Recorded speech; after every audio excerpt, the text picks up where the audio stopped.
កំពុងតាក់ទាញការចាប់អារម្មណ៍យ៉ាងខ្លាំងពីភ្ញៀវទេសចរ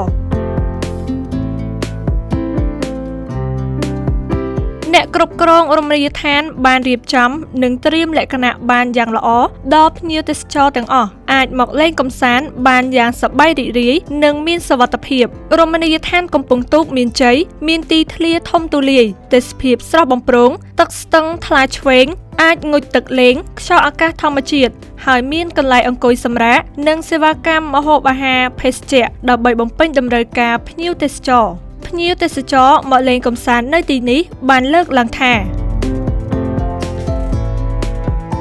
សួរទស្សនិកជនទាំងអស់គ្នាខ្ញុំមកពីខាងខេត្តបាត់ដំបងទេខាងកំរៀងប៉ុន្តែដោយសារខ្ញុំមកជប់កម្មវិធីមង្គលការអញ្ចឹងខ្ញុំឆ្លៀតពេលមកលេងនេះឃើញថាទេសភាពនៅនេះស្អាតទឹកធ្លាក់គឺហូរ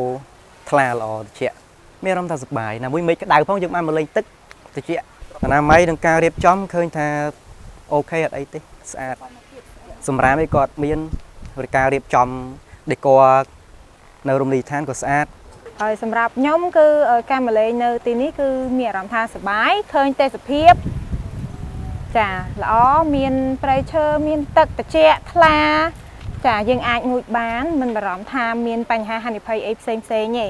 ហើយចំណែកការរៀបចំគឺឃើញថាការរៀបចំបានស្អាតទីធ្លាគ្មានសម្រាមចាហើយក៏អត់មានបញ្ហាអនាធិបតេយ្យអីផ្សេងទេការមកលេងគឺដឹងតែទទួលបានសុវត្ថិភាពនិងភាពសប្បាយរីករាយចាត្រឡប់ទៅវិញ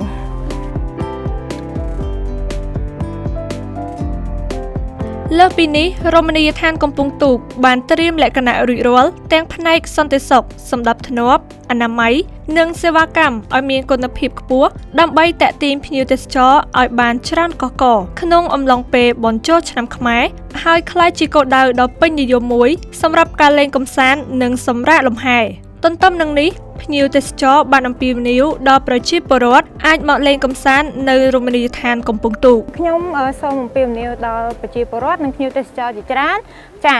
បើចង់មករកកន្លែងដែលសប្បាយត្រជាក់មានប្រភពទឹកមានព្រៃភ្នំ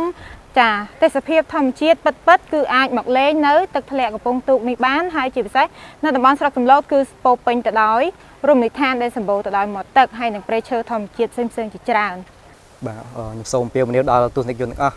មិនថានៅបណ្ដាខេត្តនេះឬក៏ក្នុងខេត្តប៉ៃលិនផ្ទាល់ឬក៏ជិតខេត្តប៉ៃលិនអាចមកលេងទីនេះបានដោយសារទេសភាពស្អាតត្រជាក់ទឹកក៏ល្អហើយមកដឹងថាសប្បាយហ្មងសូមបញ្ជាក់ថារមណីយដ្ឋានកំពង់ទូកគឺជាគោលដៅទេសចរមួយដែលកំពុងទទួលបានការចាប់អារម្មណ៍ពីសំណាក់ភ្ញៀវទេសចរជាតិនិងអន្តរជាតិពិសេសក្នុងរដូវបុណ្យទានដោយសារតែទេសភាពធម្មជាតិស្រស់ស្អាតនិងបរិយាកាសស្ងប់ស្ងាត់សម្រាប់ការសម្រាកលំហែកាយសូមជម្រាបថាខេត្តបាត់ដំបងគឺជាទឹកដីដ៏ស្រស់ប្រឹមប្រៃមានទាំងរមណីយដ្ឋានបែបប្រវត្តិសាស្ត្រវប្បធម៌ប្រពៃណីសិល្បៈម្ហូបអាហារនិងមានគោលដៅទេសចរសរុបចំនួន115កន្លែងក្នុងនោះរួមមានរមណីយដ្ឋានទេសចរចំនួន22កន្លែងសហគមន៍ទេសចរនិងអេកូទេសចរចំនួន4កន្លែងតំបន់គោលដៅទេសចរចំនួន54កន្លែងសារមន្ទីរចំនួន2កន្លែងទេសចរបែបសាសនាចំនួន29កន្លែងនិងគោលដៅកសិទេសចរចំនួន4កន្លែង